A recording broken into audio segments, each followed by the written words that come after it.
लक्षावधी तरुण कार्यकर्ते ज्यांच्या एका शब्दासाठी जीव ओवाळून टाकायला तयार होतात. महाराष्ट्रातनं आलेल्या लोकांनी हे पाहिलं असेल. असा दुसरा नेता कोणता असेल? एका बाजूला महाराष्ट्राची विकासाची ब्लूप्रिंट तयार करायची आणि दुसऱ्या बाजूला खळखट्याक हेही करायचं. या दोन्ही गोष्टी, चर्चा आणि खळखट्याक, वेळ पडली तर तडाखे सुद्धा देईन असं सरळ सरळ लोकांना सांगणारा दुसरा कुठला नेता आहे? मला माहिती आहे तुम्ही बहुसंख्य लोक अमेरिकेत राहणारे आहात, तरीही भारताकडे नजर ठेवून असता. त्यामुळे भारतातलं राजकारण आज ज्या पातळीवर उतरलं आहे, विशेष करून महाराष्ट्रातल्या राजकारणाची जी स्थिती आहे ती बघताना ज्यांचा संताप होतो, ज्यांना किळस येते, कुठलाही पक्ष घ्या, सगळे फुल्या सारखेच चोर असतात याची खंत वाटते. त्यांच्याही नजरेसमोर अपवाद म्हणून एखादंच नाव असतं. हा माणूस काहीतरी वेगळा आहे, त्याला संधी मिळाली तर तो काहीतरी वेगळं करून दाखवेल, नवनिर्माण करील, अशी खात्री महाराष्ट्रात आणि महाराष्ट्राबाहेर राहणाऱ्या दुसऱ्या कुठल्या नेत्याबद्दल मराठी माणसाला वाटू शकते? इतके दिवस आपण त्यांना, तुम्ही इथं यूट्यूबवर म्हणा, त्यांची भाषणं म्हणा, OTT प्लॅटफॉर्मवर आपल्या फोनवर त्यांची भाषणं ऐकली असतील. आज हा माणूस आपल्याला प्रत्यक्ष भेटायला आलेला आहे. त्यांचे फोटो बघा, त्यांचे व्हिडिओ बघा, त्यांची भाषणं ऐका, असं वाटतं की हा माणूस ना सतत रागावलेला आहे. त्याच्या मनात कसला तरी खतखतणारा राग आहे आणि त्या रागाबद्दल तो सतत बोलतोय आपल्याशी. पण अलीकडेच एका मुलाखतीत त्यांना विचारलं गेलं होतं की का हो, तुम्हाला सारखा इतका कसला राग आलेला असतो? तेव्हा ते म्हणाले, हो नाही हो, मी काही सारखा रागावलेला नसतो. आणि त्यांनी एक उदाहरण दिलं होतं. ते म्हणाले होते की समजा एखादा डाकू जर का हनीमूनला गेला तर तो त्याच्या गळ्यातल्या गोळ्यांची माळ त्याच्या गळ्यात घालून जाईल का? तसंच आहे माझं, मी काही सारखा रागावलेला नसतो.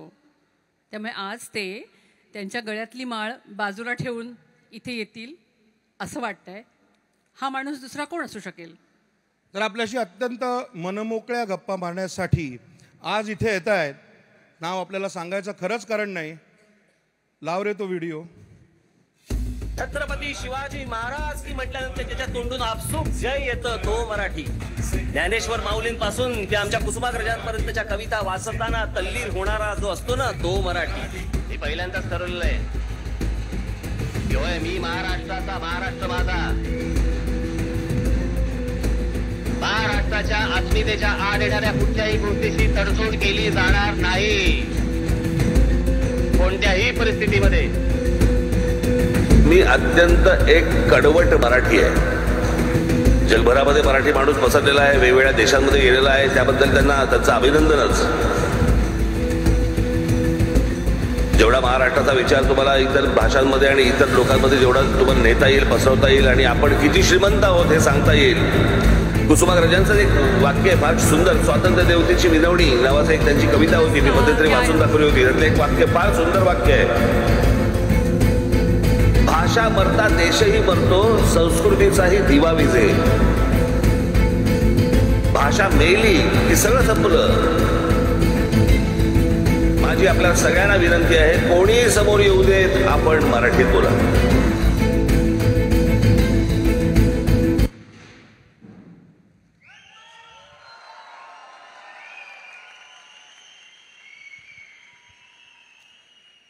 अर्थातच आपल्या सगळ्यांचा अभिमान वाटावा असा लाडका नेता माननीय श्री राजसाहेब ठाकरे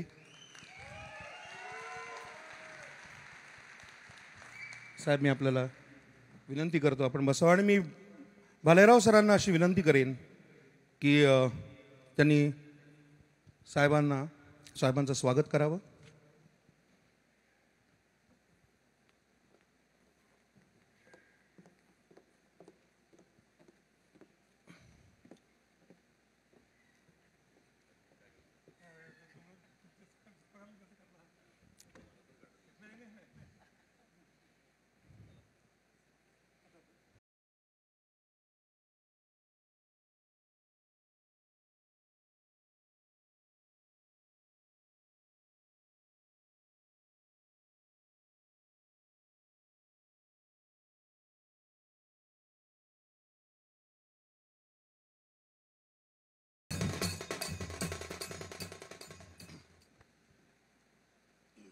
बसा साहेब.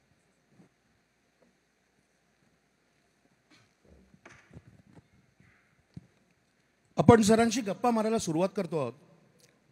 अर्थातच या मुलाखतीचा सूर हा आपण ऐकणे आणि साहेबांनी सांगणे असाच आहे. त्यामुळे आमच्या दोघांची भूमिका या मुलाखतीमध्ये फक्त एखादा प्रश्न किंवा तुम्हाला बोलतं करण्यासाठी, आमच्या सगळ्यांच्या मनात काही प्रश्न आहेत तुमच्या लहानपणापासून आत्तापर्यंतच्या प्रवासासाठी, तो कसा घडला, कसे घडत गेलात यासाठी मी अपर्णाला विनंती करीन की त्यांनी मुलाखतीला सुरुवात करावी.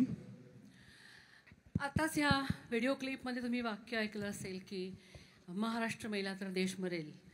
अशा पद्धतीचं जाज्वल्य वातावरण ज्या घरामध्ये होतं त्या घरामध्ये या माणसाचा जन्म झाला आहे. सर्वसाधारणपणाने मुलं 4 भिंतीच्या आत जगणाऱ्या कुटुंबात जन्माला येतात. तुमचा जन्म ज्या घरात महाराष्ट्राचा, समकालीन महाराष्ट्राचा इतिहास घडला त्या घरात तुमचा जन्म झाला आणि ठाकरे ह्या आडनावासह तुमचं आयुष्य सुरू झालं. आपण इतर मुलांपेक्षा वेगळे आहोत आणि आपल्या घरात आपला काका असलेला माणूस हा घराच्या बाहेर खूपच उंच आणि खूपच मोठा माणूस आहे.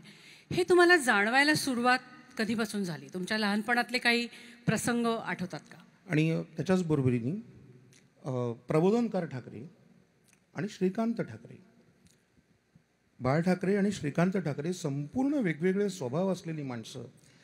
या तिघांच्या स्वभावातलं तुमच्यात काय आलं असं तुम्हाला वाटतं? हे दोन्ही प्रश्न एकत्र आहेत.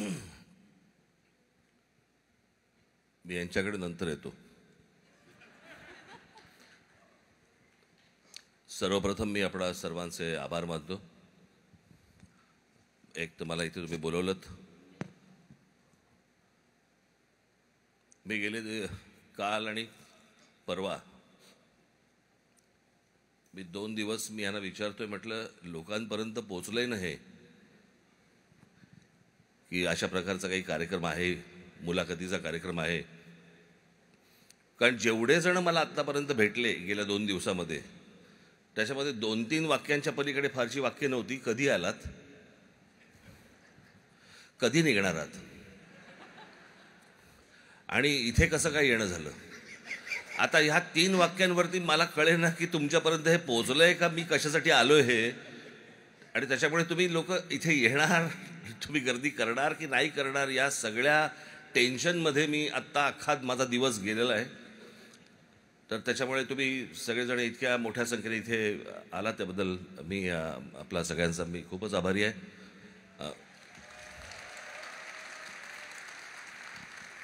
आपण दोघांनी ज्या प्रश्नाला सुरुवात केली त्या प्रश्नाची उत्तरं शेवटी देईपर्यंत त्याला 56 वर्ष जातील. कारण तुम्ही बालपणापासून सुरुवात केली आहेत. तर त्याच्यामुळे असं कधी लहानपणी काही जाणवलं नाही, आम्हाला जाणवू दिलं पण नाही की आम्ही कोणत्या घरामध्ये आहोत किंवा काय. आणि खास करून बालमोहन विद्या मंदिरच्या आमच्या मास्तरांनी किंवा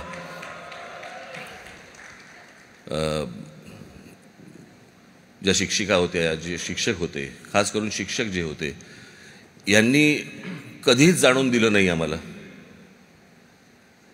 की तू कोणीतरी वेगळा आहेस. याचं कारण इतरांबरोबर आम्हालाही ते फटके बसले त्यांच्या माराचे, शिक्षकांच्या. त्याच्यामुळे असं कधी जाणवलंच नाही की आपण काहीतरी वेगळे आहोत. तेही मार खातात, आम्हीही मार खातोय, त्याच्यामुळे असं काही फारसं वेगळं जाणवलं नाही कधी. आणि प्रबोधनकार ठाकरे, बाळासाहेब आणि माझे वडील यांच्यामधलं काय माझ्याकडे आलं, थोबाड फक्त आलं.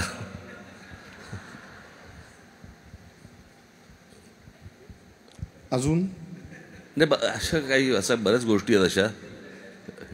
पण पर्टिक्युलरली एखादी गोष्ट सांगायची झाली की हो ही मला प्रबोधनकारांकडनं मिळाली, ही मला माझे काका बाळासाहेब ठाकरेंकडनं मिळाली. माननीय मला असं वाटतं, माझ्या आजोबांचं एक वाक्य मला फार महत्त्वाचं वाटतं की महाराष्ट्राबद्दल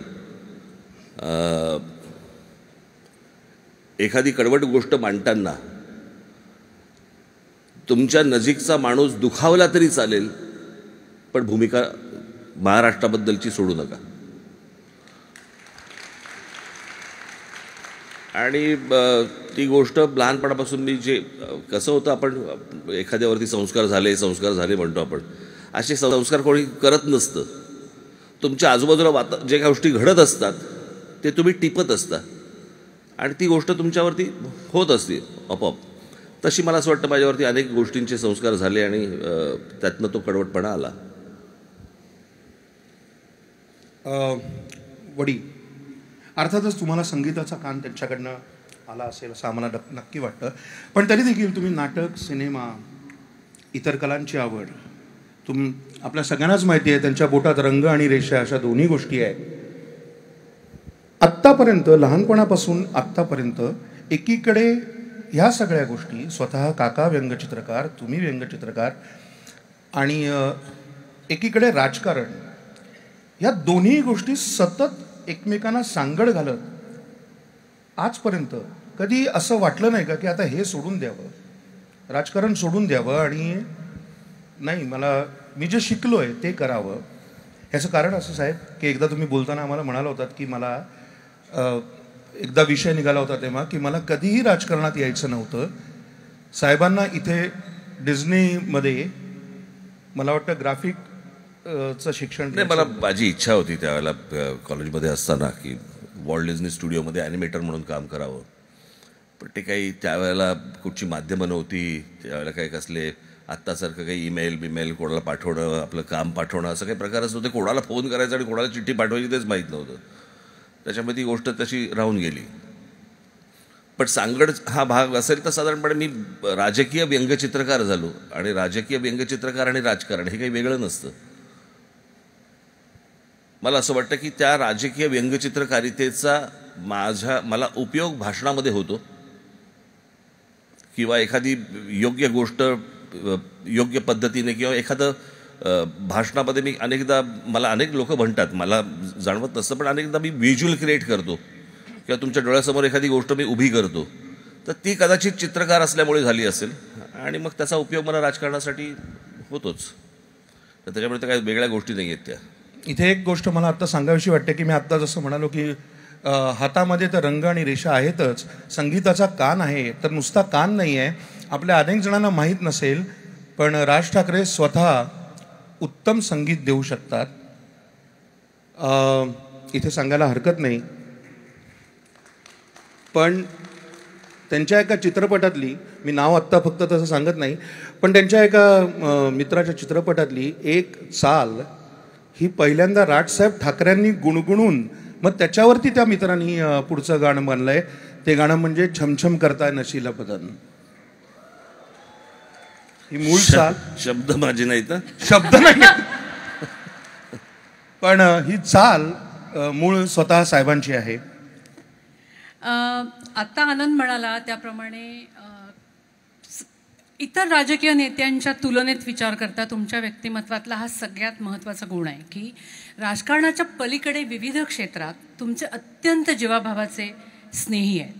म्हणजे अगदी लताबाईंपासून, जावेद अख्तर आणि सलीमबाईंपासून, तर अगदी अजय अतुल आणि आनंद इंगळे ह्या मराठी कलाकारांमधल्या तर बहुतेक कलाकारांच्या बरोबर तुमचे. आता आनंद इंगळे वगैरे असा का हात गेला? लता मंगेशकर वगैरे असं, आनंद इंगळे वगैरे असा तोही हात वरती गेला तर चाललं असतं त्याला. पण खरं बरोबर आहे. याच्यासाठी तरी टाळ्या वाजवाच माझ्यासाठी. तर मला तुम्हाला असं विचारायचं होतं की आता तुम्ही म्हणालात की मी व्हिज्युअल क्रिएट करू शकतो आणि ते तुमच्या भाषणाचं खूप महत्त्वाचं शक्तीस्थळ आहे. तर ह्या कलावंतांबरोबर असलेली इतकी जवळची मैत्री, याच्यामुळे तुमच्या व्यक्तिमत्वाला जे वेगवेगळे पैलू येतात त्याचा तुम्हाला राजकारणामध्ये उपयोग होतो का? निश्चितपणाने. आणि म्हणून तुम्ही इतरांपेक्षा वेगळे असता, वेगळा विचार करता असं वाटतं का तुम्हाला? एक माणसं तुम्हाला खूप गोष्टी शिकवत असतात, तुम्ही जेवढे त्यांच्या सानिध्यामध्ये येतात, वेगवेगळ्या क्षेत्रामधले येतात. आता मग उदाहरणार्थ मी तुम्हाला दीदींचा सगळ्यात महत्त्वाचा भाग, एक अशा अनेक गोष्टी आहेत दीदींच्या बाबतीतल्या, पण एक गोष्ट मी तुम्हाला जरूर नक्की सांगेन. आपण मराठी लोक हिंदी बोलताना अनेकदा आपल्याकडे तुझे माझे असल्यामुळे आपण हिंदीत मुझे म्हणतो. मुझे क्या लगा. तर एके दिवशी दीदींचा मला फोन आला, त्यांनी कुठतरी माझा इंटरव्ह्यू बघितला आणि मला म्हणाले, राज मुझे नाही आहे, हे मुझे आहे. मुझे. तर अशा काही गोष्टी ही माणसं शिकवून जातात तुम्हाला आणि त्याचा नकळत तुमच्यावरती तो परिणाम होत असतो. आणि मी आता ठरवलं की आज ह्यांच्याशी आपल्याला मैत्री करायची, असं कधीच नाही झालं माझं.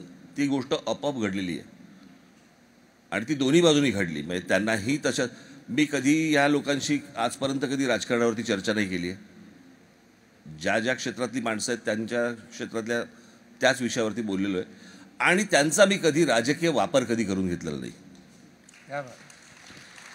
मग माझे मित्र सचिन तेंडुलकर असतील, दिदी असतील, कोणी आशाताई असतील, कोणी सलीम साहेब असतील, कोणी असतील, पण मी त्यांचा कधी राजकीय वापर, राजकीय व्यासपीठावरती आणणं किंवा राजकीय गोष्टींसाठी त्यांना वापरणं ही गोष्ट कधी केली नाही. आणि ही गोष्ट त्यांनाही माहिती आहे की हा करणार नाही. आणि मला असं वाटतं त्याच्यातनं हे सगळे संबंध उभे राहतात. यालाच एक जोड प्रश्न की कालपासून हे अधिवेशन सुरू झाल्यापासून सगळेजण माझ्याशी सहमत होतील की या एवढ्या मोठ्या सानोजे कन्व्हेन्शन सेंटरमध्ये फिरताना लताबाई आणि आशाबाईंचीच भावगीतं सगळ्या सेंटरभर घुमत आहेत. त्यांची आता आठवण तुम्ही काढलीत आणि तुम्हाला महाराष्ट्रातल्या मोजक्या भाग्यवंतांपैकी तुम्ही एक आहात की त्यांना ह्या मंगेशकर कुटुंबाचाच पूर्णपणाने खूप जवळचा असा स्नेह मिळाला. तर लताबाई आणि आशाबाईंबद्दल अधिक जास्ती काही बोललात, तुमच्या काही आठवणी सांगितल्या? मी एकच गोष्ट सांगेन आपल्याला. मी आता तुम्ही दोघींची नावं घेतलीत म्हणून असं मला माहीत नाही इतर कोणाच्या बाबतीत आयुष्यामध्ये घडलंय की नाही, पण माझ्या बाबतीत ती गोष्ट घडली आहे. ती पण दोनदा घडली. मी आणि दिदी अनेकदा आम्ही गप्पा मारत असायचो अनेक गाण्यांवरती. त्या काही गोष्टी सांगायच्या, जुन्या आठवणी काही सांगत बसायच्या. आम्ही दोघेच जण त्यांच्या प्रभुगुंजीच्या हॉलच्या सोफ्यावरती बसलेलो असायचो.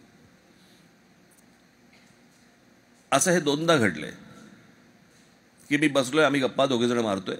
गप्पा मारता मारता मारता तिकडनं मीनाताई आल्या आणि मीनाताई त्या गप्पांमध्ये जॉईन झाल्या. मग त्या मीनाताई आणि दिदी बोलायला लागल्या की अगं दिदी असं ताल नाही आहे, ती अशी ताल आहे. मग ते गाऊन दाखवायच्या. मग दिदी म्हणायच्या असं नाही. इतक्यात उषाताई आल्या. त्या बसल्या की अगं दिदी असं नाही आहे ते. मग त्या एकमेकांना अरे तुझ्यामध्ये म्हणायच्या मीना असं नाही. हृदयनाथजी आले, ते बसले. मग ते एकमेकांशी बोलायला लागले गाण्यांवरती. मग ते एकमेकांच्या ताना सुरू झाल्या, एकमेकांच्या गोष्टी सुरू झाल्या, एकमेकांचे अनुभव. इथून दुसऱ्या ब्याच्यातनं आशाताई आल्या.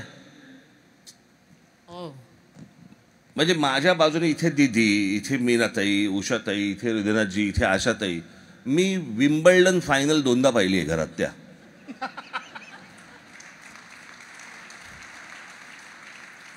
आता हे असं कोणाच्या नशिबात असेल की नाही मला माहिती नाही, असेलही, पण माझ्या बाबतीत घडलेली ही गोष्ट आहे. राज ठाकरे या माणसाचा स्वभाव हा शक्यतो खूप त्यांची भीती वाटते, त्यांना घाबरून असतात माणसं, असं एक चित्र आमच्या सगळ्यांच्या डोळ्यासमोर आहे.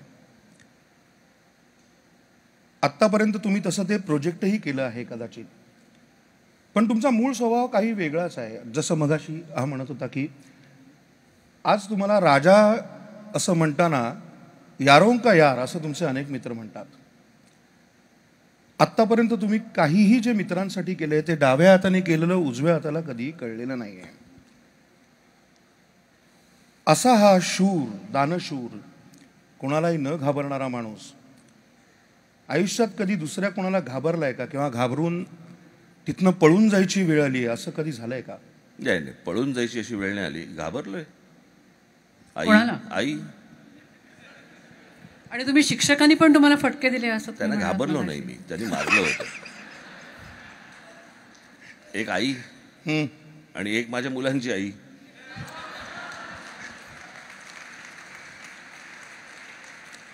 मला ना कधी कधी हे जे प्रश्न विचारतात ना, अनेक जण मला विचारतात की राज ठाकरे तुमचा कडक स्वभाव आणि असे रागावलेले असतात आणि असं असतं, आणि दुसऱ्या बाजूला आम्ही बघतो एकदम मृदू स्वभाव वगैरे. मी मागेच एका उच्चारी मुलाखतीत सांगितलं होतं, एखादा डाकू हा जर हनीमूनला गेला तर तो काय बुलेटच्या पट्ट्या लावून आणि मागे बंदूक लावून जाणार आहे का? तिकडे तो डाकू वेगळा असतो. मी माझी बरोबर डाकूशी नाही करते, पण मी आपलं एक उदाहरण म्हणून तुम्हाला दिलं. आता मी तेच म्हणणार. ते आता म्हणाले मी ह्यांना घाबरतो पण पळून कधी गेलो नाही. कसं पळणार आता? बर, मी माननीय श्री शर्मिलाताई ठाकरे यांचं स्वागत करतो. आज त्याही इथे आलेले आहेत.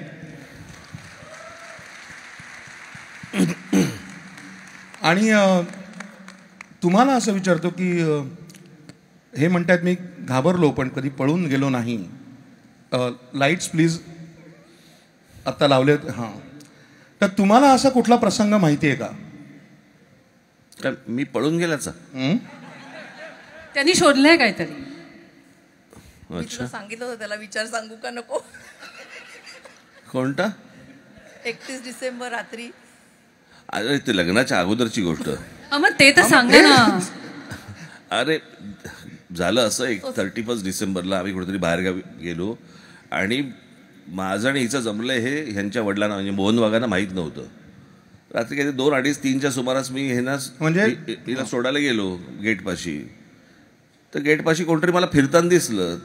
तर हिने मला सांगितलं राजा निघ, बाबा आहेत. बरं 31 डिसेंबरची पहाट होती.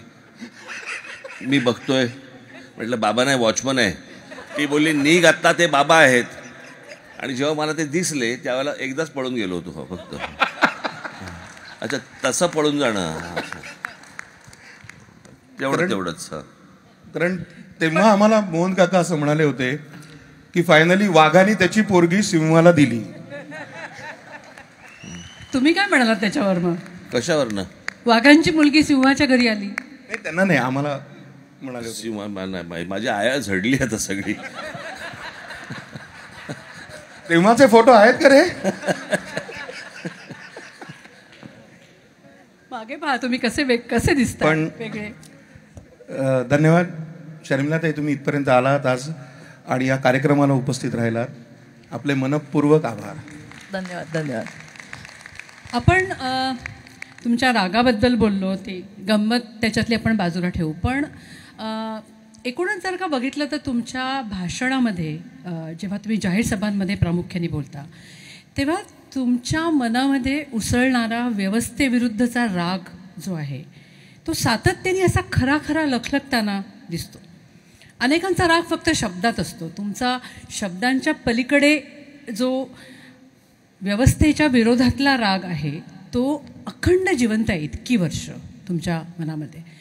ह्या रागाचा संबंध तुमच्या तारुण्याशी आहे का आणि व्यवस्थेशी तो किती आहे? ते त्याचं तारुण्याशी काय संबंध? आमच्या आजोबा सांगायचे ना की माणूस विचाराने तरुण पाहिजे, कळलं का? वय वगैरे ह्या सगळ्या गोष्टी इकडे तिकडे असतात, पण तो विचाराने तरुण असेल तर मला असं वाटतं की त्याला राग येणं स्वाभाविक आहे. आणि ज्या गोष्टी आपल्याकडे घडत असतात, मी कालच कोणाशी तरी बोललो होतो इथे आपल्या हॉटेलच्या गेटवरतीच मला काही जण मला भेटले. मी त्यांना सांगत होतो की भारतामध्ये लोकशाही आपण म्हणतो, पण भारतामध्ये लोकशाही नाही आहे. आपल्याला लोकशाहीचा अर्थच नाही कळलाय अजूनपर्यंत भारतामध्ये. अमेरिकेमध्ये जी आहे त्याला मी लोकशाही म्हणेन. आणि याचं कारण माणूस नुसता सुशिक्षित असून चालत नाही, माणूस सुज्ञ असायला लागतं. ते जे सुज्ञ असणं, तिथे डेमोक्रेसी नांदते, तिथे लोकशाही नांदते, कळलं का? मला बोलायला मिळतंय. मी तेच उदाहरण दिलं की ऑस्करच्या व्यासपीठावरनं मेरिल स्ट्रीप येतात आणि त्या ट्रम्पच्या विरोधात बोलतात. आणि त्या बोलल्यानंतर, इतकं कडवट बोलल्यानंतर मेरिल स्ट्रीपच्या चित्रपटांना काही त्रास होत नाही त्याच्यानंतर. मला असं वाटतं की ह्याच्यासारखी लोकशाही नाही कुठची. पण हे वातावरण भारतात का तयार होऊ शकलं नाही असं वाटतं तुम्हाला? नाही, आपल्याकडे तसं नव्हतंच ना कधी. इतके हजारो वर्ष राजा आणि प्रजाच होतं ना. अचानक कोणाला तरी वाटलं आणि तुम्ही लोकशाही, जगातली सगळ्यात मोठी लोकशाही असलेला देश, ते फक्त आपल्याकडे पॉप्युलेशनने मोजतात, त्याचा लोकशाहीशी काही संबंध नाही. पण ज्या प्रकारच्या आपल्याकडे इलेक्शनच्या सिस्टीम चालतात किंवा ज्या प्रकारचं काय आपण ज्याला भ्रष्टाचार म्हणूया, ज्या प्रकारचं करप्शन, आता करप्शन वगैरे ह्या सगळ्या गोष्टी तुमच्या इकडे अमेरिकेत पण असतील, कुठे युरोपात असतील, अजून ठिकाणी असतील, पण खालपर्यंत नाही आलंय. ते वरच्या लेवलला काहीतरी असतील गोष्टी, पण ते खालच्या लेवल आपल्याकडे सगळ्या वरपासून खालपर्यंत सगळं आलंय. आणि त्याच्यामुळे आपण एक साधं उदाहरण समजा घेतलं की एखाद्या मुलाला जर समजा डॉक्टर होण्यासाठी म्हणून जर समजा 1-1, 2-2 कोटी रुपये जर समजा कॉलेजला द्यावे लागत असतील, तर तो कॉलेजमधनं बाहेर पडल्यावर डॉक्टर झाल्या पहिल्यांदा लुटायला सुरुवात करेल 2 कोटी. आता हे 2 कोटी रुपये द्यायचे, त्याच्यातनं त्यांनी डॉक्टर व्हायचं. मला असं वाटतं की ह्या पूर्वी गोष्टी नव्हत्या ना, ह्या हल्ली सगळ्या वाढायला लागल्यात आणि त्या खूप देशामध्ये खूप वाढत आहेत. मला काय देशाला आपल्या शिव्या द्यायच्या नाही आहेत, तो उत्तमच देश आहे, त्याच्याबद्दल प्रश्न नाही आहे. पण काही सिस्टीम्स अशा आहेत ज्याच्याबद्दल मला राग येतो, ज्या मी बोलून दाखवतो, ज्या मी व्यक्त करतो. तुम्ही आता म्हणालात की सिस्टीम्स काही राग येतो. अनेक वेळेला बोलताना म्हणजे मी साधी गोष्ट तुम्हाला सांगतो, साधी गोष्ट. आत्ताच निवडणुका झाल्या, ग्रॅज्युएट कॉन्स्टिट्युन्सी, पदवीधर मतदारसंघ, याच्यातनं एक आमदार निवडून येतो. ऐका आम्ही काय म्हणतोय ते. पदवीधर मतदारसंघामधनं एक आमदार निवडून येतो. जो उमेदवार, त्याला ग्रॅज्युएट झालेली माणसं मतदान करतात. बरोबर आहे? म्हणजे शिक्षित माणूस रांगेमध्ये उभा राहून त्या माणसाला मतदान करतो. तो जो कॅन्डिडेटचा फॉर्म आहे, फॉर्म जो भरायचा, त्याच्या खाली, मी पूर्वी बघितलं होतं, आत्ता पाहिलेलं नाही आहे, पण तरी अजूनही तेच आहे, त्याच्या खाली लिहिलेलं आहे त्या फॉर्मच्या, जो उमेदवार फॉर्म भरतो, सही अथवा अंगठा. म्हणजे तो उमेदवार शिक्षित असला पाहिजे अशी अट नाही आहे, पण त्याला मतदान करणारी माणसं ही शिक्षितच असली पाहिजेत. ही कोणती लोकशाही आहे? हा कुठचा प्रकार आहे? आणि दिवसा ढवळ्या तुम्हाला या सगळ्या गोष्टी दिसत असताना आपण त्या गोष्टी बस आपला देश आहे, राज्य आहे म्हणून स्वीकारायच्या, मला मान्य नाहीत त्या गोष्टी. ही साहेब झाली सिस्टीमची गोष्ट. पण अनेक वेळेला मराठी माणसाच्या सामूहिक स्वभावाविषयी सुद्धा तुम्हाला प्रचंड त्रास होतो. त्या नक्की कुठल्या कुठल्या गोष्टी आहेत मराठी माणसाच्या? इतक्या वेळेला तुम्ही मराठी माणसासाठी मी हे करीन, मी ते करीन, मी ते करीन, अशा अनेक गोष्टी तुमच्या मनात केल्या आहेत, तुमच्या मनात असतात. पण तरी मराठी माणसाचं एक सामूहिक मन आहे जे तुम्ही अनेक वेळेला म्हणता, आणि त्याच्या काही गोष्टींचा तुम्हाला प्रचंड राग येतो. तो राग नक्की काय आहे? नाही, मला असं वाटतं की आपण मराठी म्हणून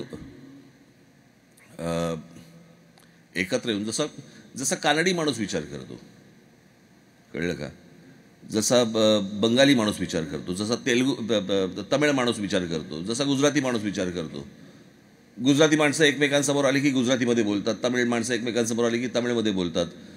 आपल्याकडचाच महाराष्ट्रामधला प्रॉब्लेम आहे, जो मला महाराष्ट्रामध्ये अनेक ठिकाणी मला जाणवतो. इथलं मला माहिती नाही, मी आत्ताच 3 दिवस झाले आलो आहे, पण ते हिंदीत वगैरे बोलायला लागतात.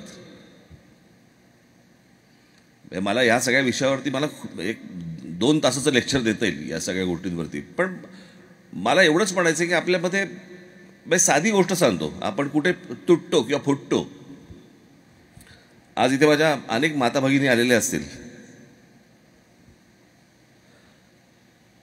तुम्ही जर समजा एखाद्याच्या घरी जेवायला गेलात, बरोबर, आणि समजा त्याच्याकडे काही पदार्थ बनवलेले असतील. समजा आपण एक उदाहरण म्हणून घेऊया, आपण समजा तिथे त्यांनी एक वरण बनवलेलं असेल, तर तिथे एक बाई जागी होते आणि ती एक वाक्य बोलते जे अनेक ठिकाणी मी ऐकलेलं आहे, कदाचित ते तुम्हाला इथेही ऐकायला मिळत असेल. आमच्याकडे जरा थोडंसं वेगळ्या पद्धतीचं होतं, फोडणी जरा वेगळी घाल. आता हे जे आमच्याकडे जे आहे ना, इथेच तुम्ही पहिल्यांदा त्याला दूर लोटता. असं तामिळांमध्ये होत नाही, असं बंगाल्यांमध्ये होत नाही, असं गुजरातांमध्ये होत नाही. मला असं वाटतंय की आपण मराठी म्हणून ज्या वेळेला एकत्र उभे राहू, या जातीपातीच्या सगळ्या भिंती गाडून पाडून ज्या वेळेला उभे राहू, त्यावेळेला मला असं वाटतं जग आपली दखल घेईल. जग आपली दखल घेईल. खरं तर ह्याच्या पुढचा प्रश्न थोडासा पुढे होता, पण आता तुम्ही जातीपातीचा विषय काढला आहे म्हणून आपल्याला अनेक वेळेला माहिती आहे की साहेब असं म्हणाले, ते जातपात मला मान्य नाही, मला एकाच वेळेला जातपात मान्य आहे, ती म्हणजे खाद्यपदार्थांमध्ये.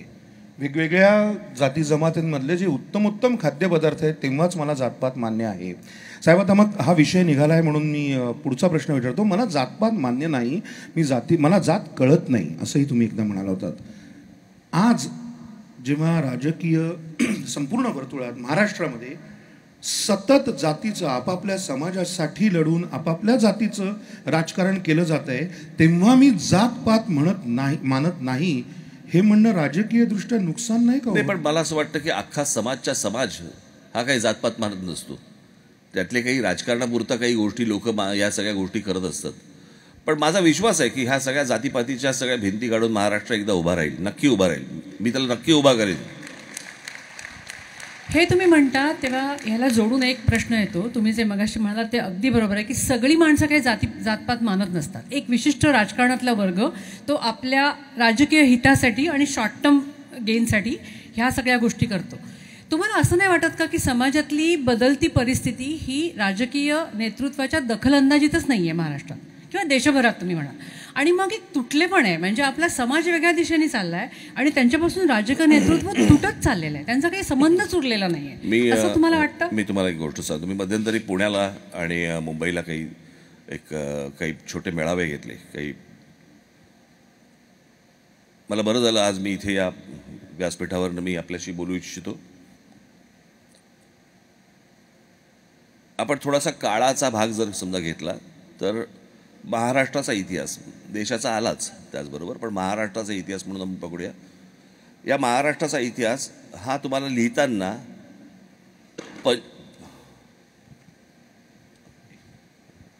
काय झालं नाही काहीतरी खाली पड 95च्या आधी आणि 95च्या नंतर तुम्हाला असाच लिहावा लागेल.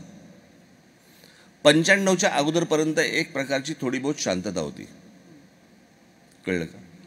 91ला म्हणजे राजीव गांधी गेल्यानंतर ज्यावेळेला नरसिंहराव ज्यावेळेला पंतप्रधान झाले, त्यांच्या इकडे अर्थमंत्री मनमोहन सिंग ज्यावेळेला झाले, त्याच्यानंतर ते गॅट डंकेल आणि या सगळ्या गोष्टीतनं मार्केट ओपन झालं. जग हे तुमच्यासाठी उघडं झाल्यानंतर जो चळवळीमधला, राजकारणामधला, इतर सगळ्या भागांमधला असा जो शिक्षित मध्यम वर्ग जो होता, आज अनेक जण ह्याच्यामध्ये बसलेले असतील, हे त्याच वर्गातले लोक आहेत. तो शिक्षित मध्यम वर्ग हा 91 नंतर, त्याच्या अगोदरचे अनेक लोक आले असतील, पण 91 नंतर झपाट्याने बाहेर पडायला लागला. आणि तो शिक्षित, ह्या सगळी गोष्टी तुम्ही कुठचंही चळवळ काढून बघा, तुम्ही आंदोलनं काढून बघा, तुम्ही राजकीय पक्ष काढून बघा, तुम्ही काही काढून बघा, जो उच्च शिक्षित मध्यम वर्गाच्या हातामध्ये सगळ्या गोष्टी होत्या आणि जो गरिबांमध्ये आणि श्रीमंतांमधला तो दुवा होता, तो दुवाच बाहेर गेला. जे आत्ता भारतामध्ये आहेत ते राजकारण आणि या सगळ्या गोष्टींपासून दूर झालेत. आणि त्याच्यानंतरचा जो मध्यम वर्ग घडला तो दुर्दैवाने तितका शिक्षित नव्हता किंवा नाही आहे. आणि म्हणून तुम्हाला आत्ता जे राजकारणाचं जे काही सगळं मातेरं झालेलं दिसतंय ते सगळं त्याच्यात नाही. त्याचबरोबरीने 95 नंतर मोबाईल फोन आले, इंटरनेट पासून सगळ्या गोष्टी, भारतामधलं बोलतोय मी, इथे अगोदर कधी आलं असेल मला माहीत नाही, पण मला एकदा आठवतं आम्ही जुनं ज्यावेळेला टी व्ही पाहत असो आपण त्यावेळेला MTVचे गाणी लागायची माहिती, MTV, आणि त्यावेळेला आपल्याला असा प्रश्न पडायचा, अरे एक फ्रेम धड दाखव. ते इतकं फास्ट एडिटिंग त्यावेळेला होतं की आपण त्याचा तो वेग आपल्याला भयंकर काहीतरी विचित्र वाटायचा, बरोबर. आज तुम्ही जुने चित्रपट पाहायला गेलात तर तुम्हाला असं वाटतं यार स्लो आहे भयंकर. आपण तो वेग पकडला. आता त्या सगळ्या गोष्टींमधनं इंटरनेट आलं, मोबाईल फोन आले आणि आता तर सगळंच वाढत गेलं. या सगळ्या वाढण्यातनं दुर्दैवाचा भाग, मी परत तोच सांगतोय की अशा प्रकारे न मुरलेली जी लोकशाही असते तिथे ज्या वेळेला तुम्ही प्रत्येकाला मोबाईलवरती कोणत्या ना कोणत्या प्रकारे व्यक्त होण्याची ज्या वेळेला तुम्ही त्याला मुभा देता, त्यावेळेला त्याच्यातनं फक्त भांडणच होऊ शकतात. हे जे सध्या सुरू आहे ना ट्रोलिंग, हे काय सुरू आहे? प्रत्येकजण आपली लायकी असो किंवा नसो, जे समोर येईल त्याला ट्रोल करायचं, वाटेल्या शिव्या द्यायच्या, वाटेल्या गोष्टी करायच्या. हे माध्यम कोणाच्या हातात आले? आणि त्याच्यामुळे अनेक ठिकाणी जर समजा तुम्ही बघितलं तर ते सगळं कंट्रोलच्या बाहेर गेलेलं आहे प्रकरण. आणि ज्या प्रकारे नेत्यांनी ज्या प्रकारे ती गोष्ट कंट्रोल करायला पाहिजे त्यापेक्षा त्याऐवजी ती लोक नेत्यांना कंट्रोल करायला लागलेत. ट्रोलर्स प्रामुख्याने सगळेच. आणि मग त्याच्यातनं मग हे सगळं जातीचं राजकारण आणि मग या सगळ्या गोष्टी मग ते वाहत जाणं त्याच्या मागे त्याला काही कंट्रोलच उरलेलं नाही. म्हणजे आता जर समजा तुम्ही महाराष्ट्रामधली परिस्थिती पाहिली, ह्यांची इतके आमदार फोडले, ह्यांनी इतके आमदार फोडले, ह्याच्यानंतर निवडणुका होत आहेत. निवडणुका झाल्या की ह्यांची मतं मिळतात, ह्यांची म्हणजे मला कळत नाही समाजाला नक्की की काय पाहिजे. जर लोक रांगा लावून जर समजा एका विश्वासाने जर एका राजकीय पक्षाला जर मतदान करत असतील आणि ते मतदान केल्यानंतर तुम्हाला एखादी गोष्ट आवडते की बाबा ह्या राजकीय पक्ष मला आवडतो आहे म्हणून मी मतदान करतोय, आणि त्याच्यानंतर तो राजकीय पक्ष उठतो आणि भलत्याच लोकांबरोबर जातो आणि तरी लोक म्हणतात बरं ठीक आहे. म्हणजे अशा प्रकारची जर तुम्ही मतांशी जर प्रतारणा करणार असाल तर हे वायाच जाणार सगळं प्रकरण. हे हातामध्ये काही राहणारच नाही.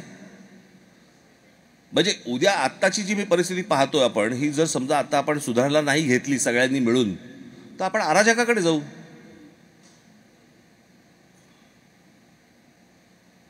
कोणीच कोणाला कंट्रोल करत नाहीये. म्हणजे साधी गोष्ट, तुम्ही आता आज अमेरिकेमध्ये तुम्ही पोलिसावरती हात उचलू शकता का? नाही उचलू शकत. आपल्याकडे भारतामध्ये जर समजा महाराष्ट्रामध्ये कोणी येतं बाईकवरनं येतो, पोलिसाच्या कानफडीत मारतो, पुढे काय होत नाही, त्याला 1 दिवस जेल होते, पुढे बाहेर सोडून देतात. पोलिसावर हात टाकता तुम्ही?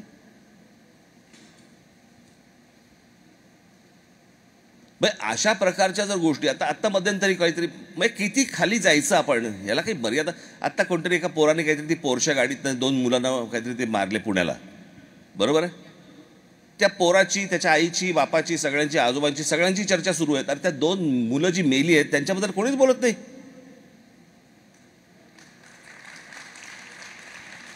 कोणत्याही टेलिव्हिजन चॅनलवरती त्या मुलांच्याबद्दल काही बोललं जात नाही, त्या मुलांच्या आईवडिलांबद्दल बोललं जात नाही. ती मुलं कुठून तरी बाहेरून शिकायला आली होती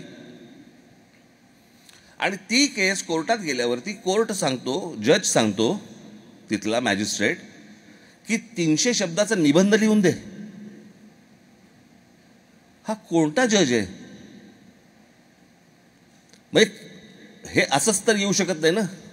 पैशाचा देणघेण झाल्याशिवाय अशा प्रकारची गोष्ट कोर्टामध्ये होऊ शकत नाही. मग तुम्ही विश्वास कोणावर ठेवणार? पोलिसांवर, कोर्टावर, नेत्यांवर, प्रशासनावर, कोणावरती? जर समजा या सगळ्या गोष्टींवरचा लोकांचा विश्वास उडाला तर आपण अराजकाकडेच जाणार, अजून कुठे जाणार? पण तुम्हाला असं नाही वाटत का की हे जे तुम्ही म्हणताय या प्रत्येक गोष्टीबद्दल सर्वसामान्य माणसांच्या डोक्यात राग आहेच, त्याचं करायचं काय हे त्याला कळत नाही. म्हणूनच ना प्रश्न असा आहे की जर समजा माझ्या मताशी जर समजा समोरचे प्रतारणा करत असतील तर त्या व्यक्तीला मी शिक्षा करणार. पण साहेब पुन्हा तेच, सामान्य माणूस म्हणून मी मत दिलेलं आहे आणि माझं मत हीच माझी ताकद आहे आणि आता ते बदललं. 5 वर्षानंतर एक उदाहरण म्हणून देतो.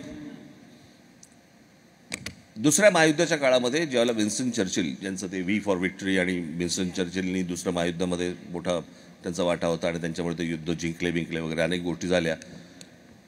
त्या काळामध्ये युद्ध जिंकण्यासाठी म्हणून त्यांच्या राजा जो होता त्यांनी विन्स्टन चर्चिलला तिथे पंतप्रधान केलं आणि पंतप्रधान केल्यानंतर त्यांनी ती स्ट्रॅटेजी आखून वगैरे सगळ्या गोष्टी झाल्या. 8 महिन्यानंतर इंग्लंडमध्ये निवडणुका झाल्या आणि विन्स्टन चर्चिल पडले.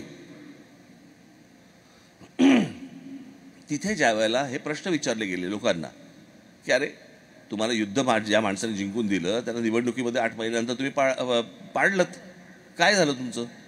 ते बोलले नाही, युद्ध काळात तो योग्य होता, शांततेच्या काळात योग्य नाही येतो. हा समज ज्या समाजामध्ये आहे ना, लोकशाही तिथे नांदते.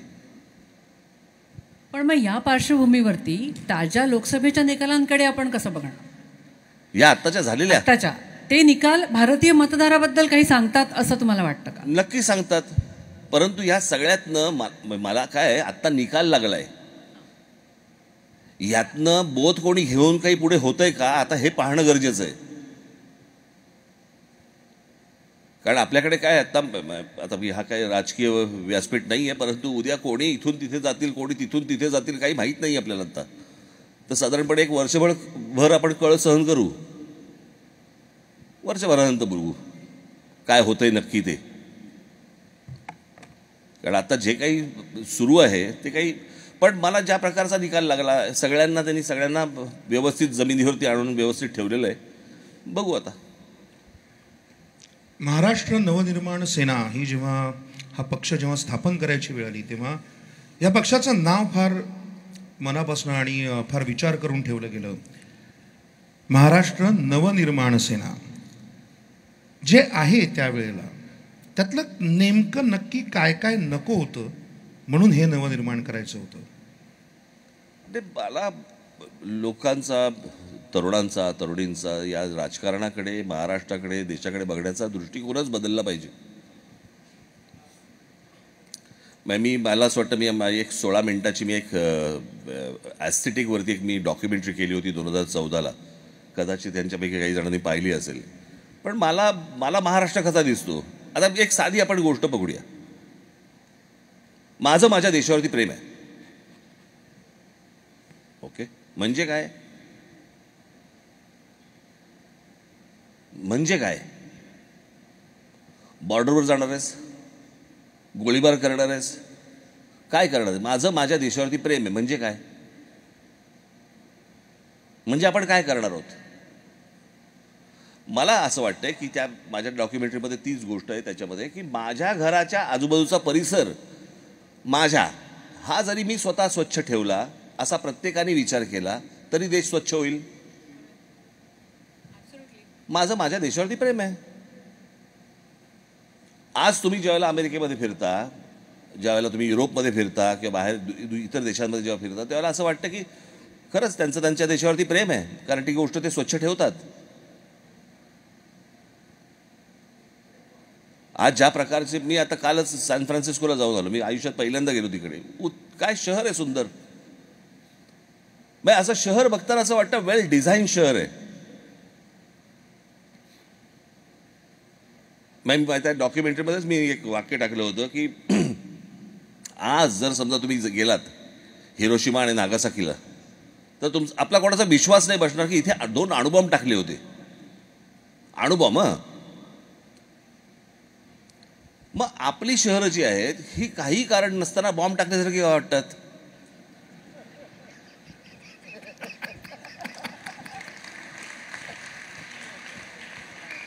याचं कारण ते जे स्वतःचं समजणं ही जी गोष्ट आहे ना, ती समजली जात नाही. मला असं वाटतं मी आपल्या त्या तुमचं काय व्हॉट्सअप वगैरे काही असतील तर मी त्याच्यावरती मी ती पाठवीन. मला असं वाटतं आपण जरूर बघावं. त्याच्यात माझं मत मांडलं आहे, माझ्या महाराष्ट्राबद्दलचं मत मांडलं आहे आणि एकूणच देशाबद्दलचं मत मांडलं आहे मी ते, की मला देश कसा दिसतो, माझा महाराष्ट्र कसा दिसतो, आणि मग त्याच्यातनं पुढे मग माझा मराठी माणसाने कसा विचार केला पाहिजे. मग मी तुम्हाला एक उदाहरण म्हणून सांगतो. माफ करा. एकदा बादल आले होते, बादल पंजाबचे मुख्यमंत्री, आणि माझ्या हस्ते आणि देवेंद्र फडणवीस यांच्या हस्ते त्यांचा सत्कार होता पुण्यामध्ये. फडणवीसांना काहीतरी यायला वेळ थोडासा होता आणि मी आणि बादल आम्ही गप्पा मारत बसलो. आणि बादलांनी मला विचारलं की जरा मला महाराष्ट्राबद्दल जरा सांगा काय काय काय. मी आपला उत्साहात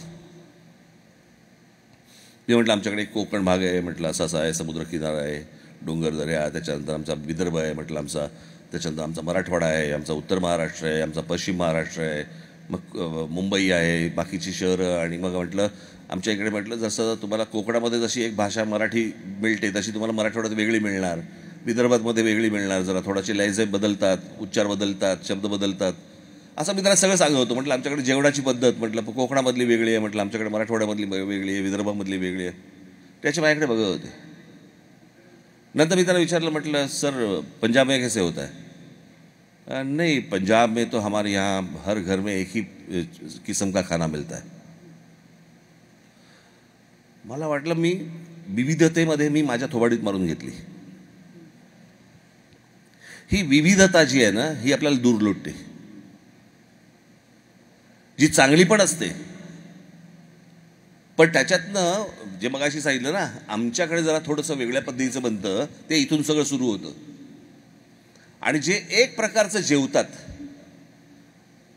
एक प्रकारचं बोलतात, तो समाज नेहमी शेवटपर्यंत एक राहतो. अख्ख्या तामिळनाडूमध्ये गेलात ना तर तिथे त्या जयललिता होत्या, त्यांनी एक त्यावेळेला निवडणुकीच्या वेळेला एक मोहीम आणली होती, 1 रुपयामध्ये इडली, अम्मा कॅन्टीन, बरोबर. त्याच्या साधारणपणे 5-7 वर्ष अगोदर किंवा आजूबाजूला असेल, महाराष्ट्रामध्ये त्यावेळेला शिवसेना भाजपचं सरकार असताना झुणका भाकर केंद्र आणले. केंद्र होते. एक तरी चालू आहे का हो आता? का?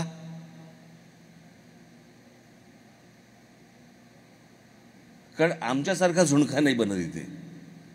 प्रत्येक विभागात झुणक्याची चव पण वेगळी आहे. प्रत्येक ठिकाणचा झुणका वेगळा आहे. आता आमच्याकडे जर झुणकाच प्रत्येक ठिकाणी वेगळा मिळणार असेल, आम्ही एका शब्दात एका चालीत कसं बोलायचं? आणि या सगळ्या गोष्टींसाठीचा जो महत्वाचा दुवा आहे, मला असं वाटतं तो सगळ्यात महत्वाचा दुवा हा मराठी आहे. भाषा, मराठी माणूस. तुम्हाला महाराष्ट्र हा तुम्हाला एक ठेवणं गरजेचं आहे, नाही तर फोडायला काय लागतो वेळ आपल्याकडे. पण मग ह्याच्याशी भौगोलिक संदर्भाचा काही संबंध असेल का? कारण आता हे बघा, इथे बसलेली सगळी माणसं महाराष्ट्राच्या सगळ्या भागातून आलेली आहेत. ती देशाच्या बाहेर गेली की मराठी म्हणून एक होता, आणि तिथे असताना विदर्भातली आणि मराठवाड्यातली वेगळी असतात. हे का? माझा एक मित्र फार छान बोलला. त्याने सांगितलं की आम्हाला आपल्याकडे पूर्वी कोकणामध्ये अनेक पुढारी जायचे आणि पुढारी जाऊन बोलायचे की आम्ही कोकणाचा कॅलिफोर्निया करू. त्यांच्या लक्षात आलं की आता हे होऊ शकत नाही. मग अनेक कोकणस्थ उठले तिकडनं आणि कॅलिफोर्नियात आले.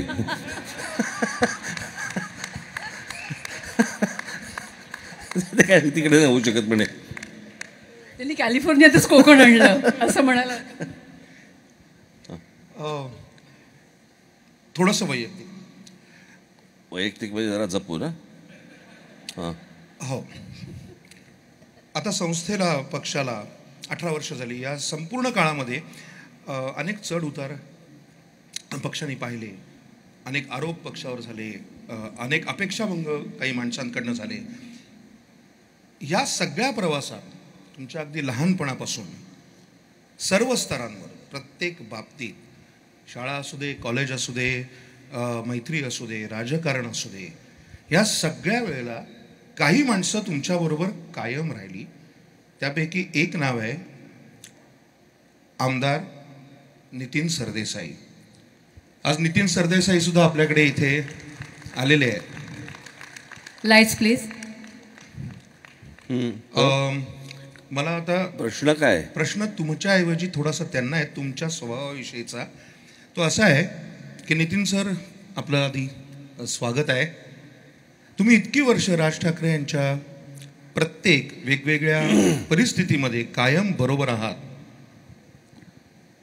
माझ्या तुम्हाला राज ठाकरे किती माहिती आहेत, यापेक्षा मला तुम्हाला विचारायचं आहे की किती राज ठाकरे तुम्हाला माहिती आहेत. कारण राज ठाकरे कलावंत, राज ठाकरे राजकारणी, राज ठाकरे मित्र, राज ठाकरे कुटुंब प्रमुख, असे कितीतरी राज ठाकरे आहेत. आणि प्रत्येक वेळेला हा, म्हणजे तुम्हाला काय वाटतं, तुम्ही इतके दिवस यांच्या बरोबर आजपर्यंत असण्याचं कारण काय? त्यांच्या स्वभावातली कुठली गोष्ट तुम्हाला अशी वाटते? अरे बाबा, मला ना स्तुती ऐकायला आवडत नाही. त्यांच्या स्वभावातली कुठली गोष्ट तुम्हाला आवडत नाही? हा, म्हणजे ते स्तुती करतीलच असं नाही. शिव्या ऐकायची इतकी सवय लागली आहे. कसं आहे की त्यांच्यातला अँग्री यंग मॅन सगळ्यांनी बघितला आहे. मग तो सभांमधून असेल किंवा कुठेही असेल, पण त्यांच्यातला एक स्वतःच्या कुटुंबासाठी किंवा त्याच्या सगळ्या मित्रमंडळाच्या कुटुंबासाठी सुद्धा असला एक प्रेमळ माणूस तो मी अत्यंत जवळून वर्षानुवर्ष बघितला आहे. आणि तो खूप वेगळा आहे. म्हणजे ह्यापैकी घरातल्यांना कोणाला काही आजारपण किंवा काही झालं तर त्यासाठी जो पिता आपल्या मुलांसाठी किंवा कोणासाठी जितकी काळजी घेईल, तितकंच आजूबाजूच्या आणि मित्रमंडळांमध्ये सुद्धा जर त्यांच्या कुटुंबामध्ये कोणाला काय झालं तर पहिलं उठून डॉक्टरला फोन करण्यापासून त्याला ॲडमिट करण्यापर्यंत, आणि त्याच्यानंतर जर त्याला काही गरज असेल तर ती ह्या हाताची ह्या कानाची त्या कानाला न कळता ती झालेली असते. आणि त्याचा उल्लेख त्याच्यानंतर पुढच्या आयुष्यामध्ये कधीही होत नाही. हे राज ठाकरे मी अत्यंत वर्षानुवर्ष जवळून पाहतोय आणि ते वेगळे पण या नेत्यामध्ये नक्कीच आहे. आणि कदाचित तेच कारण असेल की आमची मैत्री टिकली. हां, त्याच्यात एक व्यसन पण आहे त्यांचं, ते म्हणजे मैत्रीचं. प्रचंड सगळे, कारण मला फक्त सुपारीच्या खांडाचंच व्यसन नाही आहे. नाही, हे व्यसन मैत्रीचं जे आहे, त्यामुळे मगाशच्या प्रश्नाची असं आहे की इतकी या सगळ्या क्षेत्रातले मित्रमंडळ कसे, तर ते त्याचं कारण हे आहे की ह्यांच्यामध्ये कुठला तरी तो असा एक आकर्षून घेणारा एक काहीतरी त्या व्यक्तिमत्वामध्ये आहे. एकदा माणूस जोडला गेला की तो कायम तसाच राहतो. कदाचित सेम पेजवर असतात, म्हणजे मध्ये किती वर्षांची गॅप गेली, पुन्हा भेटल्यावर ते तिथेच असतात. हे वेगळे पण नक्कीच आहे. मला आपणा सर्वांना एक प्रश्न विचारायचा आहे. आपण सगळे आत्ता जे आलायत ते ह्या मुलाखतीसाठी आलायत ना? नक्की ना? हां. नाही, मला काय झालं होतं, एकदा मागे मी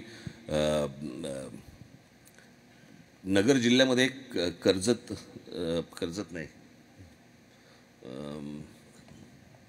मला सुटतं, वरती तिकडे कर्जत जामखेड म्हणून बाग आहे, तिथे प्रचार सभेला गेलो होतो मी. 95ची गोष्ट सांगतोय. आणि इथे खूप डोंगरावरती असं वरती होतं, तिकडे मी गेलो. तिथे तर प्रचंड थंडी होती, प्रचंड म्हणजे प्रचंड थंडी. मी गेलो व्यासपीठावर तर सगळेजण कानटोप्या बिनटोप्या घालून होते.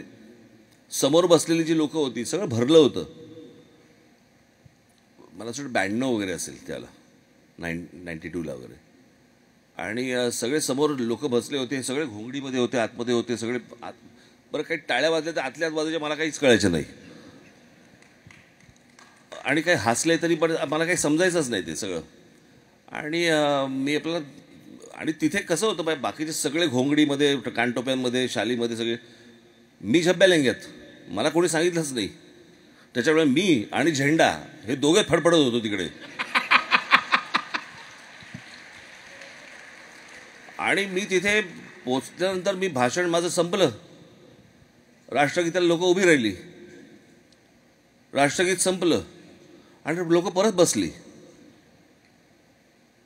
म्हटलं आता का बसलेत? नंतर पिक्चर आहे ना. तेव्हा मला कळलं पिक्चरसाठी आले होते, त्याच्यामध्ये मी भाषण करून गेलो. तर असं नाही आहे ना आत्ताची मुलाखत? असं नाही, असं नाही. हां, जे बोलतायत ते तुमच्या विषयीच बोलताय. विचारलेलं बरं नाही, पण सरदेसाईंच्या उत्तरानंतर त्यातूनच एक प्रश्न तयार होतो की आज नितीनजी इथे आहेत, अनिल शिदोरे इथे आहेत.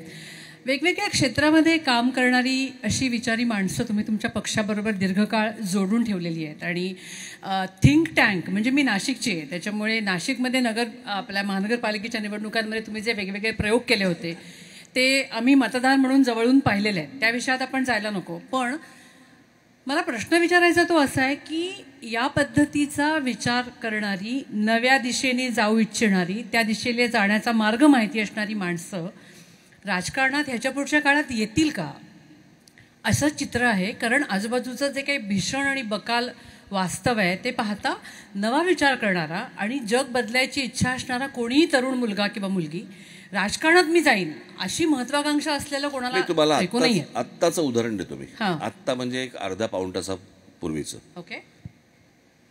शर्मिलाच्या एक मैत्रिणी इथे बसल्या आहेत समोर. त्यांची एक मैत्रीण आत्ता त्यांना भेटायला आली होती. त्या बसल्या असतील इथे कुठेतरी. नाही, त्या हे नाही, ह्या सुलू ते त्यांची एक मैत्रीण बसली होती. त्या मैत्रिणीचा मुलगा किती वर्ष झाली? 8 वर्ष झाली. तो इथे वाढलाय, इथे जन्माला आला, सगळं काही इथून केलं, त्याला कुठची भाषा येत नाही. तो इथून मुंबईला गेला. मुंबई, काठमांडू, कलकत्ता अशा अनेक ठिकाणी ज्या मुलींना जबरदस्ती वेश्या व्यवसायाकडे पाठवलं जातं त्या मुलींची सुटका करण्यासाठी म्हणून तो माणूस प्रयत्न करतो. मुलगा तरुण पोरगा आहे. त्या एका मिशनसाठी म्हणून तो तिकडे गेलाय. जो इथे जन्माला आला, इथे शिकला, इथे वाढला आणि एके दिवशी त्याला असं वाटलं की नाही मला या विषयात काम करायचं आहे, म्हणून तो मुलगा उठला, इथून गेला आणि भारतात आत्ता तो काम करतोय या विषयावरती. आज अनेक तरुण इथे असतील.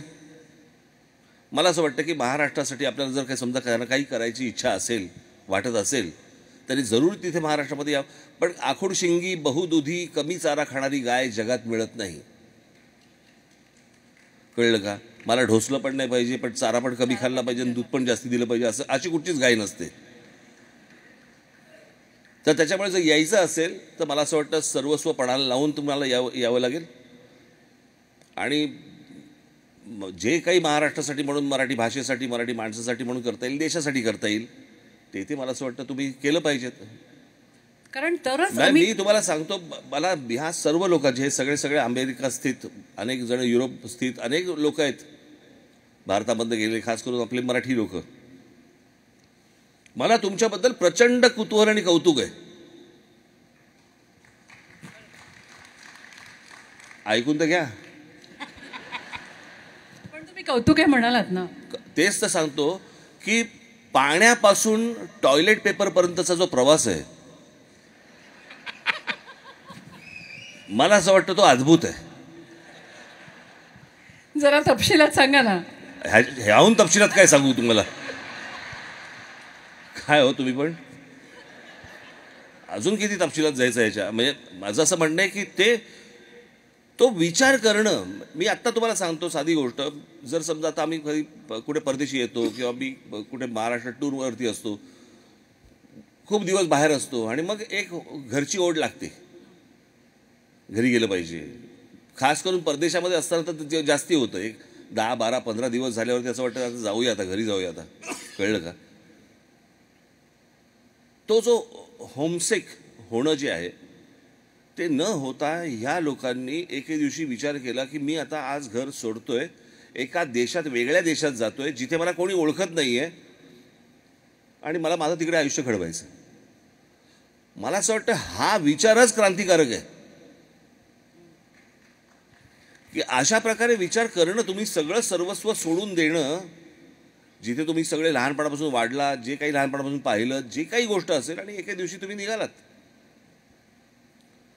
खास करून तर मला अशा ज्या महिला असतात, माझ्या माता भगिनी ज्या आहेत इथे, त्यांची तर काही जणींचं तर मला त्यांचं जास्ती कौतुक वाटतं की नवरा परदेशामध्ये आहे म्हणून मला यायला लागलं.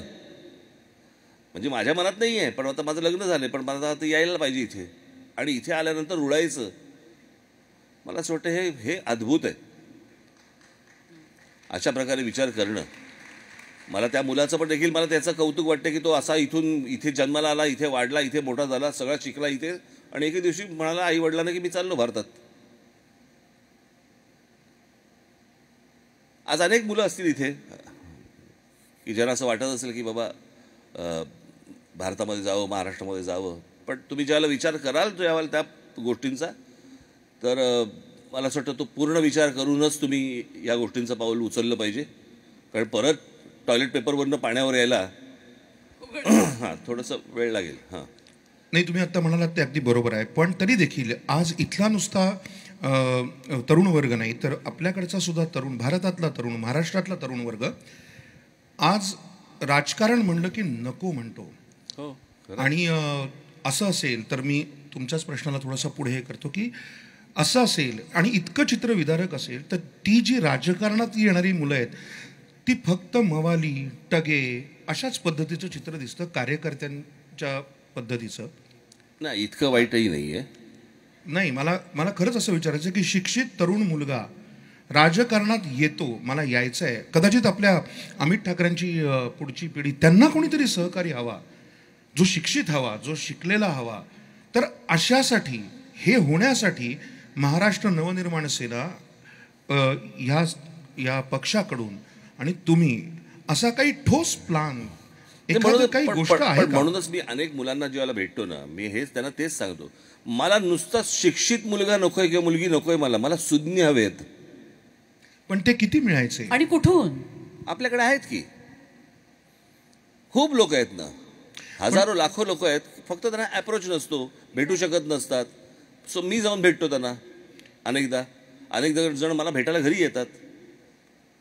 माझं तुम्हालाही सगळ्यांना सांगणं आहे की या सगळ्या गोष्टींमध्ये जे तुम्ही परदेशामध्ये पाहिलं, जे काही तुम्ही शिकलात, जे काही अनुभवलं, ते मला असं वाटतं ती सगळी शिदोरी एकदा महाराष्ट्राच्या वाटेला आणा. कारण एक्झॅक्टली पुढचा प्रश्न हा आहे, हा प्रेक्षकांमधून आलेला प्रश्न आहे. आम्ही आधी असं काल परवापासून तुमच्या ॲपवर सांगितलं होतं की साहेबांना कोणाला काही प्रश्न विचारायचे असेल तर साहेब म्हणाले होते की अगदी जरूर विचारा. बहुतेकांच्या प्रश्नांमध्ये साम्य होतं, म्हणून अगदीच योग्य आणि या संदर्भातले प्रश्न आहेत तो मी आत्ता म्हणालात म्हणून तरी आणि मागच्या प्रश्नाकडे मी पुन्हा येणारच आहे अगदी नक्की. अनेकांनी असं विचारलेलं आहे की आम्ही इथे आलो, इथे राहिलो, इथे मोठे झालो, पण तरी देखील भारतासाठी, भारतातल्या लोकांसाठी काहीतरी करण्याची आमची मनापासून इच्छा असते. पण फार तर फार काय तर इथून उचलून थोडेसे पैसे कुठल्या तरी वेगळ्या संस्थेला द्यायचे इतपतच होतं. ह्यापेक्षा वेगळं आम्हाला काही भारतात येऊन तुमच्याबरोबर, तुमच्या पक्षाबरोबर काही करता येईल का? तुम्ही आम्हाला या बाबतीत काही सल्ला देऊ शकता का? तुम्हाला काही वेगळा मार्ग दिसतो का? हा जवळपास 200 पैकी 75 ते 80 प्रेक्षकांनी हा प्रश्न विचारलेला होता. मला असं वाटतं की ते सगळे महाराष्ट्रामधनं आलेले आहेत. मी महाराष्ट्रामध्ये आहे. जे जग त्यांनी पाहिलंय त्यातलं काय उचलून महाराष्ट्रामध्ये आणता येईल हे मला असं वाटतं त्यांनी एकदा ठरवणं गरजेचं आहे. मी हात पसरायला तर तयारच आहे, पण नुसतेच उचलून पैसे द्यायचेत असल्या गोष्टी करू नका, कळलं का? तसे तर मग असे खूप लोक असतात. पण प्रश्न असा आहे, काय जगातली सगळ्यात श्रीमंत गोष्ट म्हणजे महागडी गोष्ट जर कुठची असेल ना तर ती काही हिरे मोती माणके नाही आहेत, सोनं नाही आहे. कल्पना ही जगातली सगळ्यात महागडी गोष्ट आहे. आज जे इथे तुम्ही सगळेजण इथे आलेले आहेत, अनेक ठिकाणी ॲपलमध्ये काम करतायत. ॲपल ही एक कल्पना आहे. कल्पनेतनं व्यवसाय उभा राहिला आहे, पण ती एक कल्पना आहे ना की माझा फोन असा असेल, माझी गोष्ट अशी असेल, ही एक कल्पना आहे. सो प्रत्येक गोष्ट ज्यावेळेला उभी राहते, व्यवसाय उभा राहतो, ती एक कल्पना असते. आणि मला असं वाटतं कल्पनाच सगळ्यात महागडी असते. तर अशा काही कल्पना जर समजा माझ्या तरुणांकडे, तरुणींकडे किंवा इतर कोणाहीकडे जर समजा असतील, मला असं वाटतं मी तुमच्याशी बोलायला तयार आहे, चर्चा करायला तयार आहे.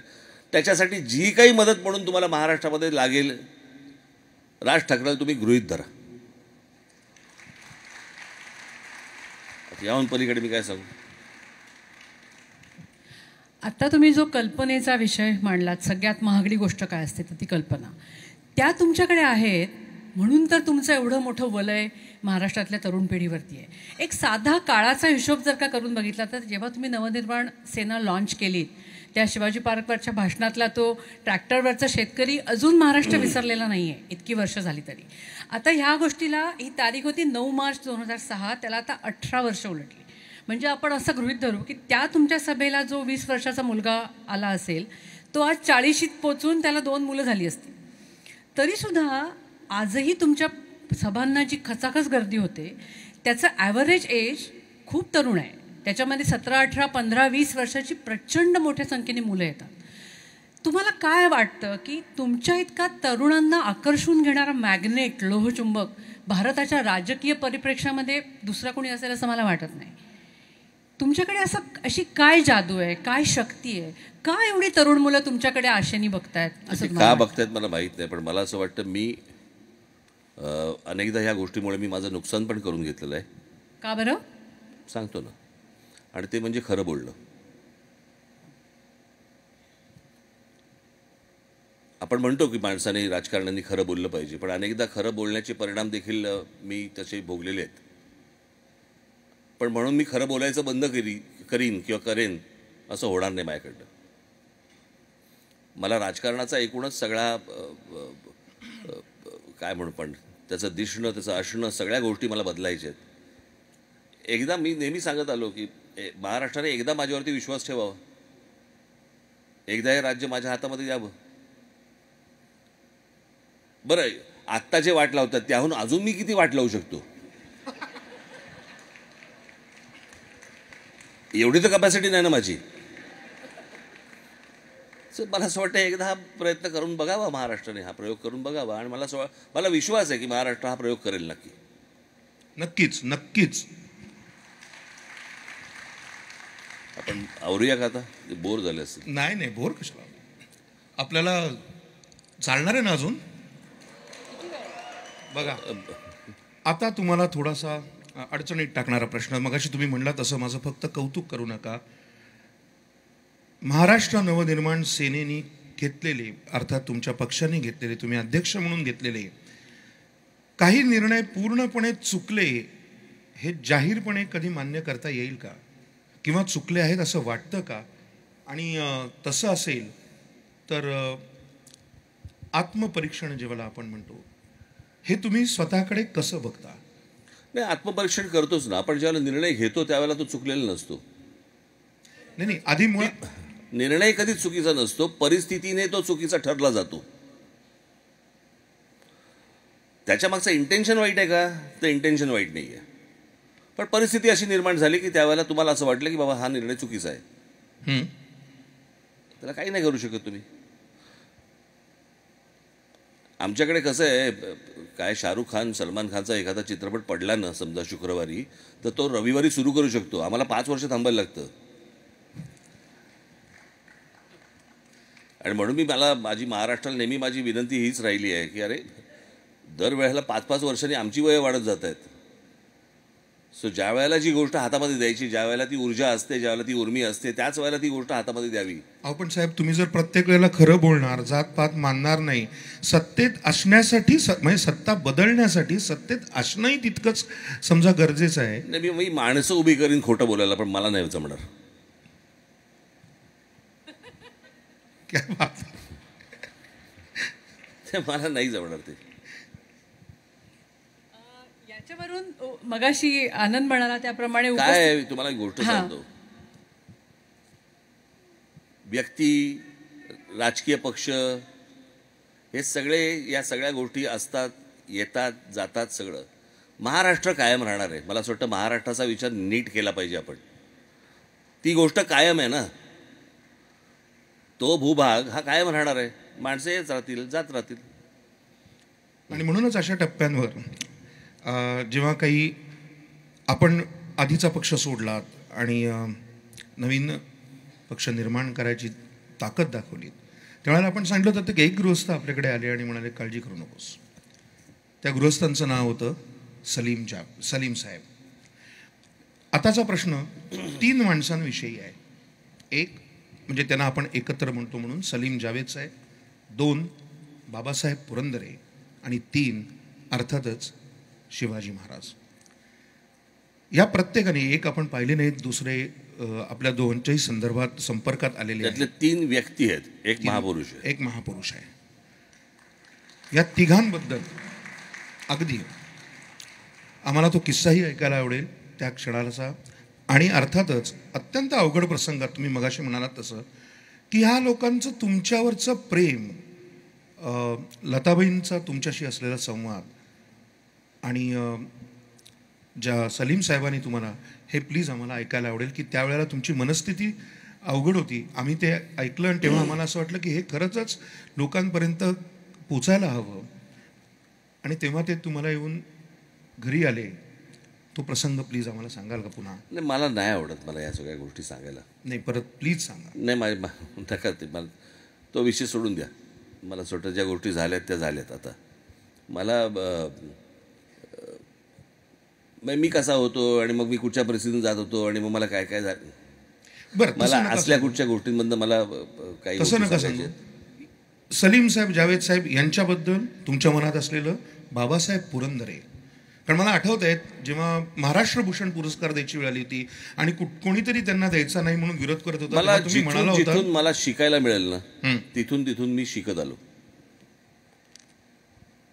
समाजाकडे कसं पाहावं, राष्ट्राकडे कसं पाहावं, भाषेकडे कसं पाहावं, माणसांकडे कसं मला असं वाटतं बाबासाहेब असतील, सलीम साहेब असतील, जावेद साहेब असतील, कोणी माझे वडील असतील, बाळासाहेब असतील, माझे आजोबा असतील, कोणी असतील, अनेक लेखक आपल्या महाराष्ट्रामधले होऊन गेले, दीदी असतील, आशाताई असतील, ह्यांनी मला असं वाटतं की आपण कसं जगलं पाहिजे, आपण काय केलं पाहिजे हे मला शिकवत गेले ते.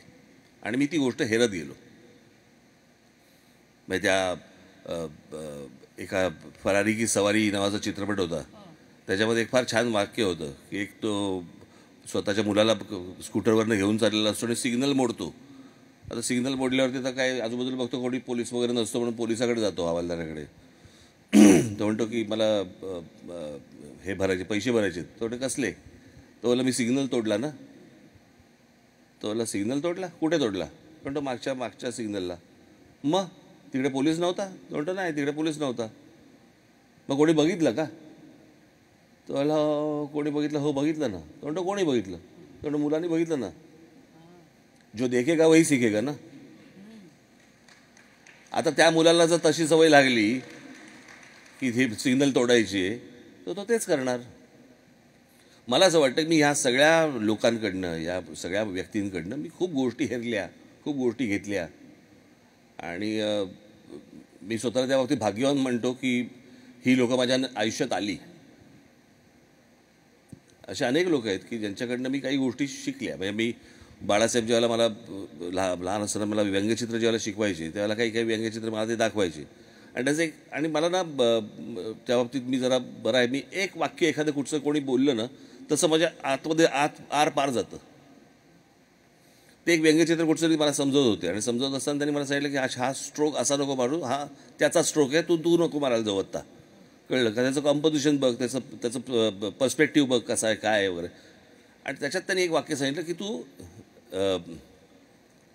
या सगळ्या हा जो व्यंगचित्रकार आहे ह्याचा इफेक्ट घे, त्याचे डिफेक्ट्स घेऊ नकोस. कळलं का? तर मला असं वाटतं की मी ह्या सगळ्या लोकांकडनं जे चांगले इफेक्ट्स आहेत ते मी वेचत आलो आणि घेत आलो. जेवढं माझ्याकडनं शक्य होईल तेवढं मी घेत आलो. सो आणि मला असल्या कुठच्याही फ्लॅशबॅकमध्ये रमायला आवडत नाही. उपस्थितांकडून जे प्रश्न आले त्याच्यातला एक प्रश्न आत्ता तुम्ही जे बोललात त्याच्याशीच संबंधित आहे. तो प्रश्न असा आहे की व्यंगचित्रकार म्हणून तुमची काय ताकद आहे हे सगळ्या महाराष्ट्राला माहिती आहे. पण अलीकडे दुर्दैवाने तुम्हीच व्यंगचित्रांचा विषय होता अनेकदा. असे मीम्स जेव्हा तुमच्याकडे येत असतील तेव्हा तुम्हाला काय वाटतं एक व्यंगचित्रकार म्हणून आणि एक व्यक्ती म्हणूनही? नाही मी एन्जॉय करतो. फक्त बऱ्याचदा असं मला वाटतं की अरे बाबा रे त्याला बोलवून सांगावं असं वाटतं जरा थोडं ड्रॉइंग सुधार. हां, किंवा तुझा जी पंचलाईन आहे ती सुधार. अशा काही गोष्टी सांगाव्याशा वाटतात. पण मी एन्जॉय करतो. काय त्याच्यामध्ये काय, 2 द्यावेत 2 घ्यावेत. झालं? नाही. आता अजून एक महत्त्वाची गोष्ट, आपल्या सगळ्यांना अत्यंत आनंद होईल अशी एक गोष्ट मी आता साहेबांना विनंती करणार आहे. तुम्ही आमच्याशी गप्पा मारल्यात, मनातलं बोललात, मराठी माणसाविषयी बोललात, इथल्या अमेरिकन माणसांनी आपल्यासाठी काय करावं ह्या संदर्भात आपण गप्पा मारल्या. पण आत्ता जो विषय निघाला व्यंगचित्रकार, तुम्हाला इथे चित्र काढल्याशिवाय तर आम्ही सोडणार नाही साहेब. काय पाहिजे ना? अरे थांब ना, पण त्याच्या आधी एक शेवटचा प्रश्न आहे. बरं, प्रेक्षकांकडूनच आलेला आहे, सहभागी लोकांकडून. वूप ॲपवर सगळ्यात जास्ती लोकांनी विचारलेला प्रश्न विचारायची हिंमत मी तुमच्या वतीने करते. तो प्रश्न असा आहे की राज ठाकरे हे महाराष्ट्राचे मुख्यमंत्री झाल्याची बातमी आम्हाला केव्हा कळणार?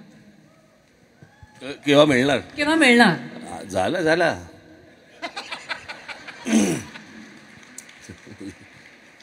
हे काय मॅटर्निटी होम थोडी आहे.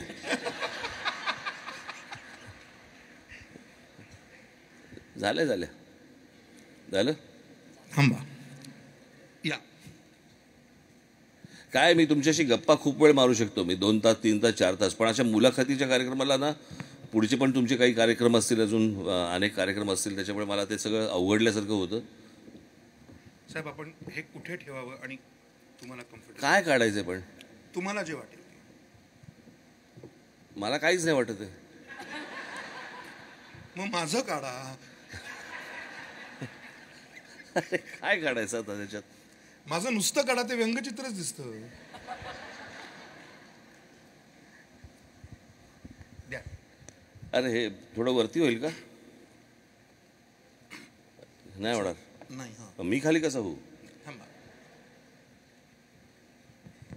आपल्याला याच्या खाली काही ठेवता येईल?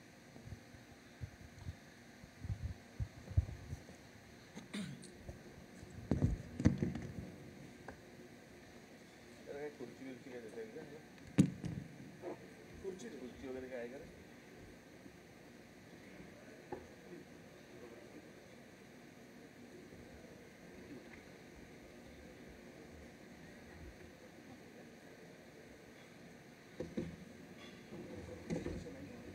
नाही इथे ठेव. मी झाल्यावर दाखवतो.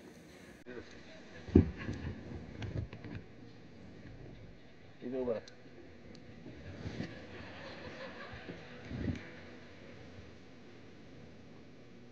इथे उभा राहा.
बघा 2 आनंद इंगळे दिसतील तुम्हाला.